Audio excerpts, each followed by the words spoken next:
It Works by R.H. Jarrett, the famous little red book that makes your dreams come true. A clear, definite, common-sense plan of accomplishment. All who joy would win must share it. Happiness was born a twin. Lord Byron. Send It Works to your friends. The author sent the manuscript of this book for criticism to a friend who returned it with the notation, "It works." This judgment born of experience was adopted as the title of the book. A concise, definite, resultful plan with rules, explanations, and suggestions for bettering your condition in life. If you know what you want, you can have it. The man who wrote this book is highly successful and widely known for his generosity and helpful spirit. He gives full credit for all that he has accomplished in mastering circumstances, accumulating wealth, and winning friends to the silent working out of the simple, powerful truth which he tells of in his work.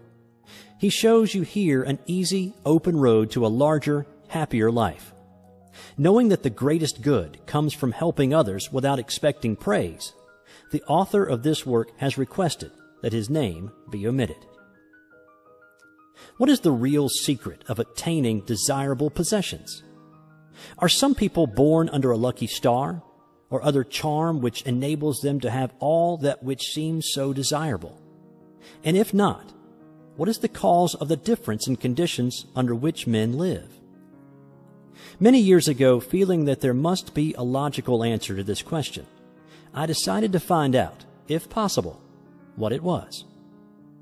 I found the answer to my own satisfaction, and for years have given the information to others who have used it successfully.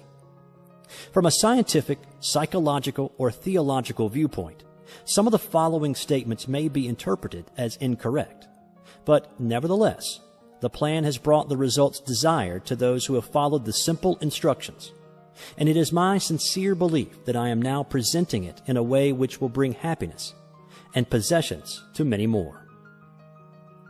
If wishes were horses, beggars would ride, is the attitude taken by the average man and woman in regard to possessions. They are not aware of a power so near that it is overlooked, so simple in operation that it is difficult to conceive, and so sure in results that it is not made use of consciously or recognized as the cause of failure of success. "Gee, I wish that were mine," is the outburst of Jimmy the office boy as the new red roadster goes by. And Florence the telephone operator expresses the same thought regarding a ring in the jeweler's window, while poor old Jones the bookkeeper during the Sunday stroll replies to his wife, "Yes, dear, it would be nice to have a home like that, but it is out of the question. We will have to continue to rent." Landum the salesman protests that he does all the work, gets the short end of the money, and will someday quit his job and find a real one. And President Bondum, in his private sanctum, voices a bitter tirade against the annual attack of hay fever. At home, it is much the same. Last evening, father declared that daughter Mabel was headed straight for disaster. And today, mother's allowance problem and other trying affairs fade into insignificance as she exclaims, "This is the last straw. Robert's schoolteacher wants to see me this afternoon. His reports are terrible, I know, but I'm late for bridge now. She'll have to wait until tomorrow." So goes the endless stream of expressions like these from millions of people in all classes who give no thought to what they really want, and who are getting all they are entitled to or expect.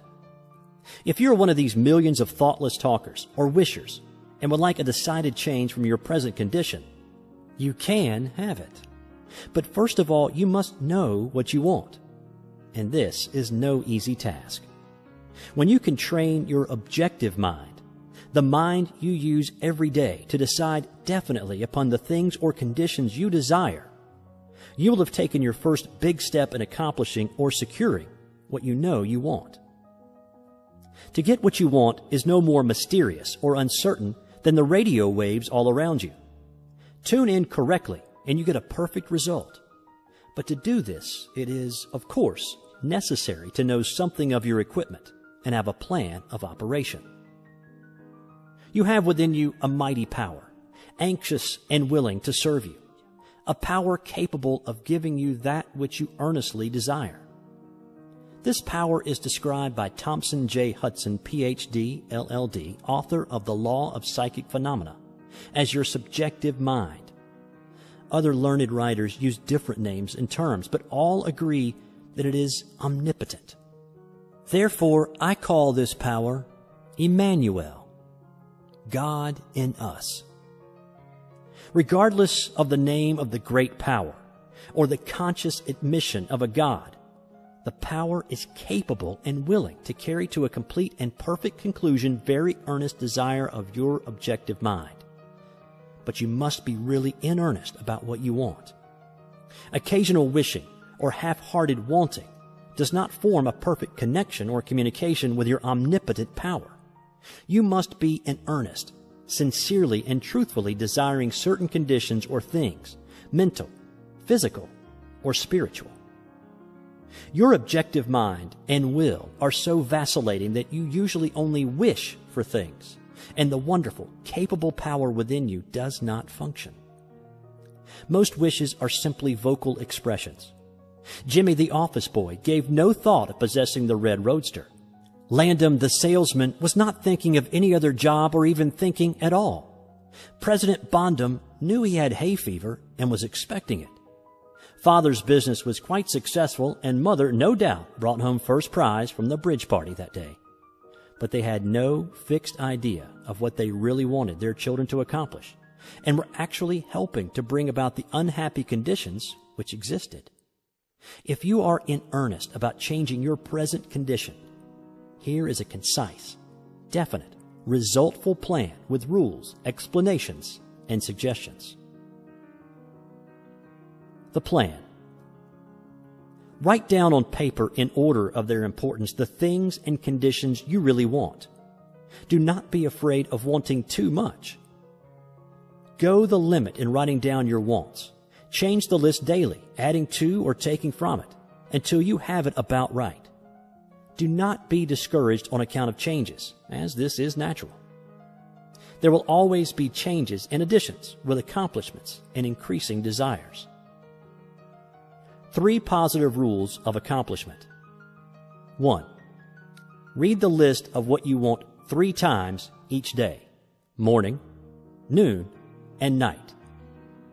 2. Think of what you want as often as possible. 3. Do not talk to anyone about your plan except to the great power within you, which will unfold to your objective mind the method of accomplishment. It is obvious that you cannot acquire faith at the start. Some of your desires, from all practical reasoning, may seem positively unattainable, but nevertheless, write them down on your list in their proper place of importance to you. There is no need to analyze how this power within you is going to accomplish your desires.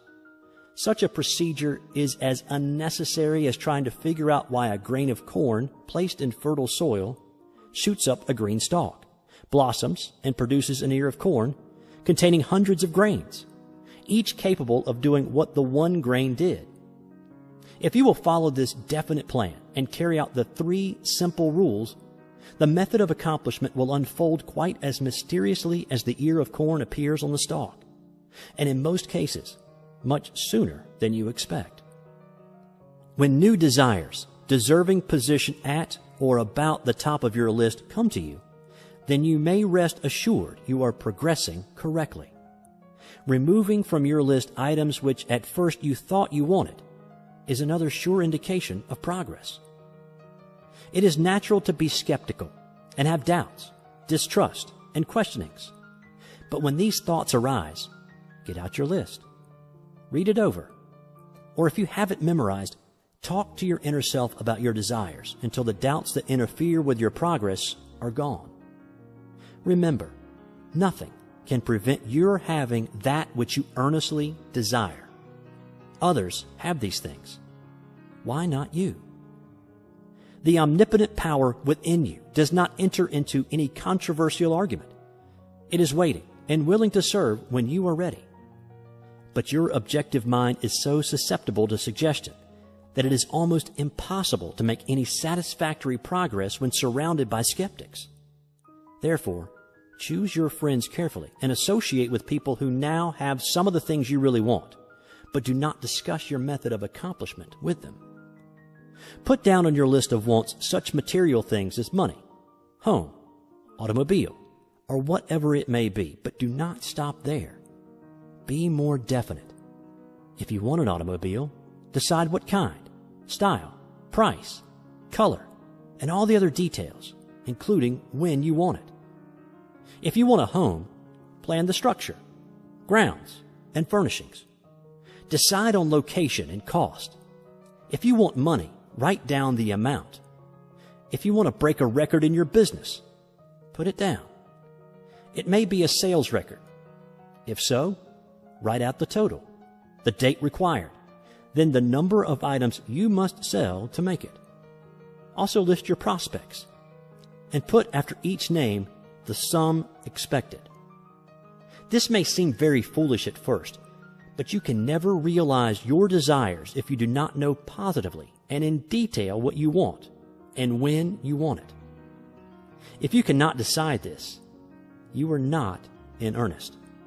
You must be definite, and when you are, results will be surprising and almost unbelievable. A natural and ancient enemy will no doubt appear when you get your first taste of accomplishment. This enemy is discredit, in form of such thoughts as, it can't be possible. It just happened to be. What a remarkable coincidence. When such thoughts occur, give thanks and assert credit to your omnipotent power for the accomplishment. By doing this, you gain assurance in more accomplishment and in time, prove to yourself that there is a law which actually works at all times when you are in tune with it. Sincere and earnest thanks cannot be given without gratitude, and it is impossible to be thankful and grateful without being happy. Therefore, when you are thanking your greatest and best friend, your omnipotent power, for the gifts received, do so with all your soul, and let it be reflected in your face. The power and what it does is beyond understanding. Do not try to understand it, but accept the accomplishment with thankfulness, happiness, and strengthened faith. Caution. It is possible to want and obtain that which will make you miserable, that which will wreck the happiness of others, that which will cause sickness and death, that which will rob you of eternal life. You can have what you want, but you must take all that goes with it. So in planning your wants, plan that which you are sure will give to you and your fellow man the greatest good here on earth, thus paving the way to that future hope beyond the pale of human understanding. This method of securing what you want applies to everything you are capable of desiring, and the scope being so great, it is suggested that your first list consist of only those things with which you are quite familiar, such as an amount of money or accomplishment, or the possession of material things. Such desires as these are more easily and quickly obtained than the discontinuance of fixed habits, the welfare of others, and the healing of mental or bodily ills. Accomplish the lesser things first, then take the next step. And when that is accomplished, you will seek the higher and really important objectives in life. But long before you reach this stage of your progress, many worthwhile desires will find their place on your list.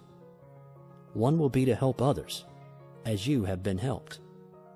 Great is the reward to those who help and give without thought of self, as it is impossible to be unselfish without gain. In conclusion, a short while ago, Dr. Emile Coué came to this country and showed thousands of people how to heal themselves. Thousands of others spoofed at the idea, refused his assistance, and are today where they were before his visit. So with the statements and plan presented to you now, You can reject or accept. You can remain as you are or have anything you want. The choice is yours. But God grant that you may find in this short volume the inspiration to choose aright. Follow the plan and thereby obtain, as so many others have, all things, whatever they may be, that you desire. Read the entire book over again and again and then again. Memorize the 3 simple rules. Test them now on what you want most this minute. This book could have extended easily over 350 pages, but it has been deliberately shortened to make it as easy as possible for you to read, understand, and use. Will you try it? Thousands of bettered lives will testify to the fact that it works. A letter to you from the author. Dear reader, the great possessions of life are all gifts mysteriously bestowed. Sight, hearing, aspiration, love, or life itself. The same is true of ideas. The richest of them are given to us, as for instance the powerful idea which this book has given you. What are you going to do with it? Are you surprised when I tell you the most profitable thing you can do is to give it away? You can do this in an easy and practical way by having this book sent to those you know who need it. In this way, you can help in the distribution of this worthwhile effort to make the lives of others better and happier.